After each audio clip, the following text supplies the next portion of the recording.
Sip, sip, sip, sip. Welcome back. We have with us here Professor John Brittingham. He is a professor in the philosophy department. Thank you so much for being here. We really appreciate it. Thank you. As we kick off the first episode, so you're like big time right here. Big time. Biggest time, exactly.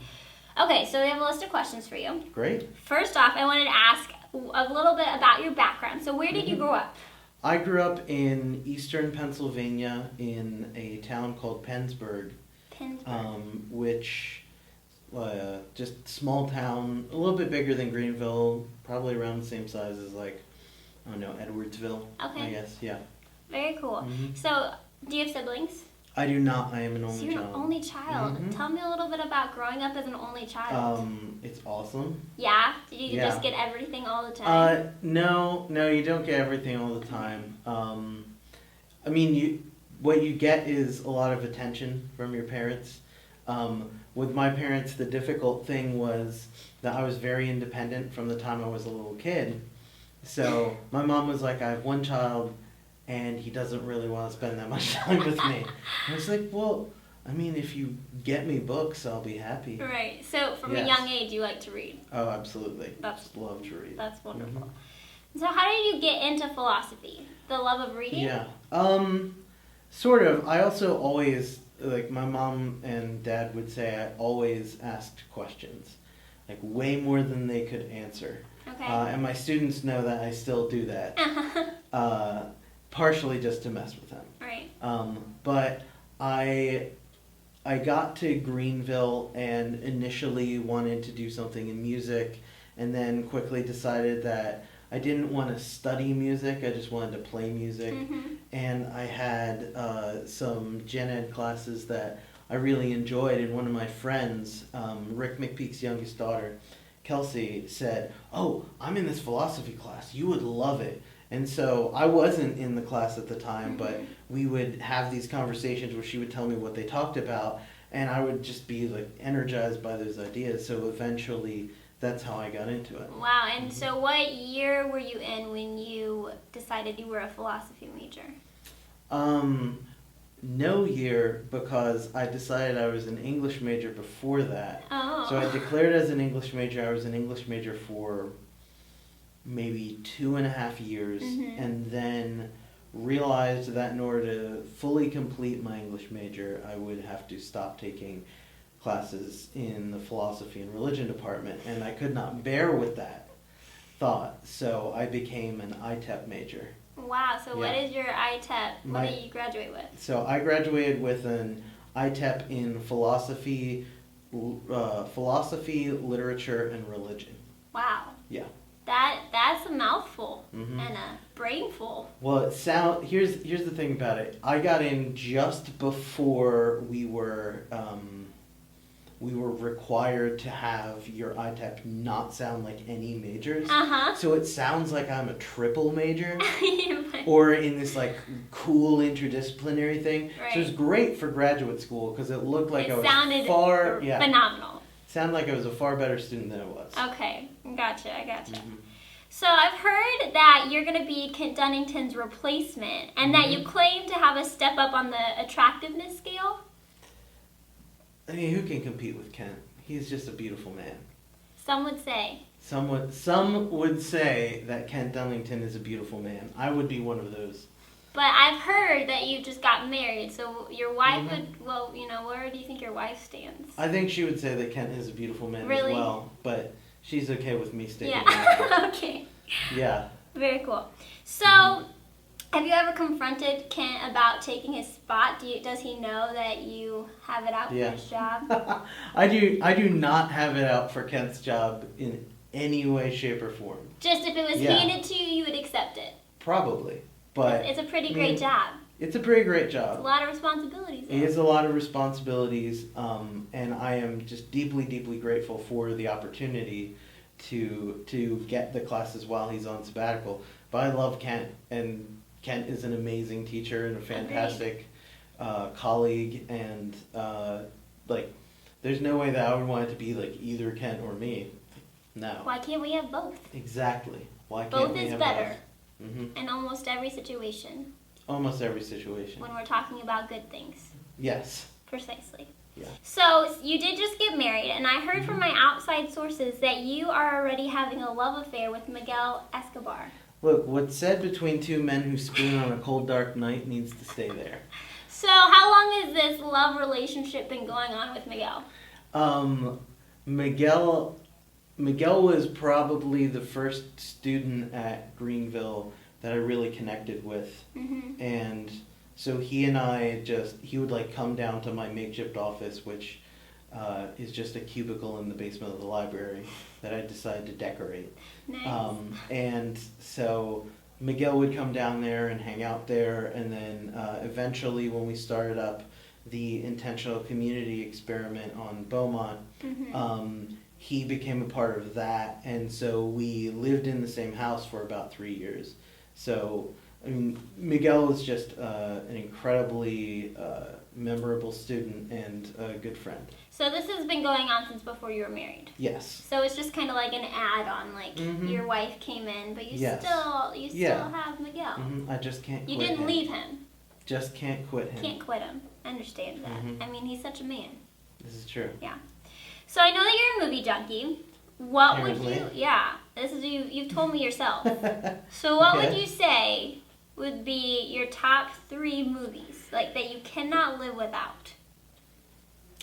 Top 3 movies.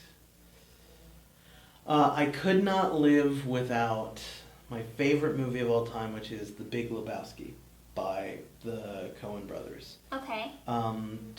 It's so funny, it's brilliantly written, it's layer upon layer upon layer of jokes and references and homages to older films, which is the sort of thing that the Coen brothers do all the time, but this is just like, if there is a movie that they will be remembered for forever, it will be that movie. Do you know like what era it came out in? Like what? It came out in 1998. Okay. Immediately following what was seen as their sort of like first great cinematic piece, which is a movie called Fargo. Okay. And I never saw The Big Lebowski when it came out in theaters because I think I was in 8th grade when it came out, so it was like, there's no way it's happening. Actually, I was, either 8th grade or a freshman in high school. But I saw it when I got to college because I was talking with one of the CREs, because I lived in Jansen Hall here. Okay. And he was like, "Oh, have you seen The Big Lebowski?" Because we were just talking about movies and books. He was like, "Your sense of humor and The Big Lebowski are just going to mesh perfectly." And that, it was true. I was like, I don't know what this film is, but it's amazing. And I want everything to do with that film. So you have Greenville to thank for your love of The Great Lebowski. Absolutely. Okay, any other movies that you can't live without, or is that just like the one that's the most important? I would say probably another Coen brothers film. The Coen brothers just nailed it. They're probably my favorite filmmakers just because they do all these different things and they bring in like a dark sense of humor to serious subjects, or they make things that should be really funny incredibly serious, and I like when you play with convention that way. Mess with people's minds. Sort of, but provide people with something other than they were expecting. Okay. Because when you go to a movie, like if you go to a movie like No Country for Old Men, which is the film, the second one, you go in and you know, okay, this is going to be dark, this is going to be like some heavy stuff, this is going to be kind of like cowboy-ish, because it's set in West Texas, and then you go there and it's like no Western you've ever seen, and it's way more interesting, and you like walk out of that film and it like you carry it with you. Okay. I remember going to see it, so when I was in grad school in Boston, my roommate and I went to go see the film together, and we walked out of the theater and we just turned to each other, we're like, I kind of need to go to church right now, because it was just like stuck with you, and every time I see it I'm just blown away by the movie.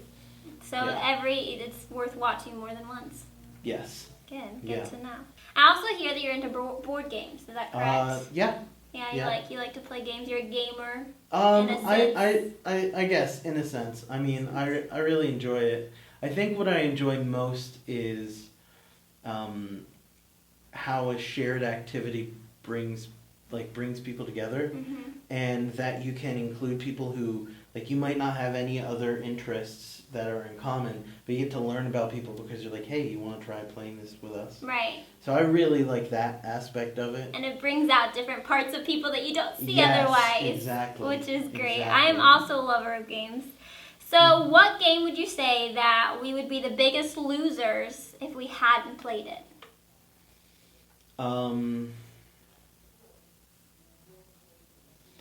I would say it's probably torn between two. And there are two games that I really like. You can list them both. Don't feel pressured. So one is called Seven Wonders. Okay. And it's a game where you played it, huh? Yeah. It's a game where the goal is to construct a society that flourishes the most. So there's only 3 times total in the game when you're competing with other people directly. You're trying to build the best society, and so you might do that by stacking up on sciences. But if you concentrate too much on one area, you're one-dimensional, and other people can actually benefit from that one-dimensionality. And you might also have to know okay, they're really good at trading things. So I need to find a way to avoid. Out. Yeah. Okay. So what's the second game that you just couldn't live without? It would be a game called Marvel Legendary, which is a superhero game. Yeah, it's a superhero game ostensibly. And what you do in the game is you are with other people and you have to build decks to battle a set of villains and a mastermind, a big villain. And then Lex Luthor? Well, not Lex Luthor. It'd be more like Apocalypse or Magneto, right? More. Yeah. And so you play against you play against the game. You don't play against each other. So what you end up starting to do is when somebody's gonna pick up a card, you're like, wait, if you do that, that's not the most advantageous thing for you to do. What would be best for you is to pick up this because I have this card and that one right there is going to benefit me. And if you took it, it wouldn't do anything, right? So you're having to think about. You're playing as a team. Yeah, and it's really great as a team building sort of a game because you have to think about what would be best for other people, and in doing that, you're thinking vastly in a totally different way than you would if you're playing a game where I just want to win, right? So it's the anti-risk. So again, it's a game that's completely different from the run-of-the-mill normal games. Yeah, I would say so. Very cool. Well, my roommate, Elise Cranston, has this game. I don't know if you played it. I don't know what it's called, but it's this card game, and you would love it. It's not your run-of-the-mill game. It's a special deck. It's really cool. It's really fun. Awesome. So, that being said, are you ready to play a game? I'm all in. Okay, so what I'm going to do is I'm going to tell you a word, and you're going to tell me the first thing that comes into your mind, no matter what it is. Okay. So here we go. The first word is coffee. Medicine. Okay. Adventure Time. Great show. So just more than you could say. Yes, more than one word. Okay. Yeah. Hot. How I like my coffee. Okay. Memes. Best way to communicate. I like how we're doing phrases instead of words. I think that's the way to do it. Philby. Boss. Philosophy. The best. Pink. A color. Okay. Cinderella.